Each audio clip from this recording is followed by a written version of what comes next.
একটা ক্যারিয়ার থেকে আরেকটা ক্যারিয়ার, অনেকেই প্রশ্ন করে যে আমি কাজ করেছি আজীবন সেলসে, এখন আমি যদি এইচআরে কাজ করতে চাই আসলে কি সম্ভব? These two departments needs actually two different qualifications or two different skill set.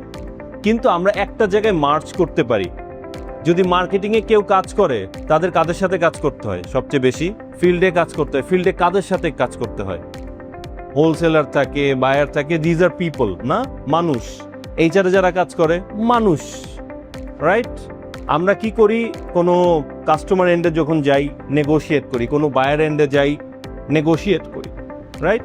HR কি করে? এইচআর এমপ্লয়ির সাথে নেগোশিয়েট করে, তার সাথে স্যালারি নিয়ে কথা বলে, তার যদি ক্যারিয়ার প্রোগ্রেশনের দরকার হয় ক্যারিয়ার নিয়ে কথা বলে, রাইট?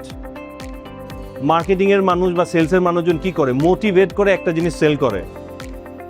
এইচআরের মানুষজন কি করে? মোটিভেট করে এমপ্লয়িকে অর্গানাইজেশনে নিয়ে আসে বা মোটিভেট করে এমপ্লয়িকে দিয়ে একটা কাজ করানোর চেষ্টা করে, right? So there are similarities in different function. আমি যদি সাপ্লাই চেনের কথা বলি, সাপ্লাই চেনে আমাদের কি করতে হয়? প্ল্যানিং করতে হয়, রাইট?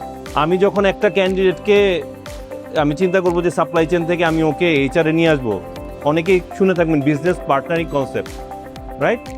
সো ওই কনসেপ্ট নিয়ে যদি কাজ করি তাহলে আমার সাপ্লাই চেন থেকে এইচআরে যাওয়া কিন্তু খুব সহজ, কারণ ফাংশনটা আমি বুঝি, রাইট? এবং সাপ্লাই চেনের কিছু ইনবিল ক্যাপাবিলিটি এইচআরের মানুষজনের মধ্যেও থাকে, আবার এইচআরের মানুষজনের কিছু ক্যাপাবিলিটি ডিফারেন্ট ফাংশনে থাকে।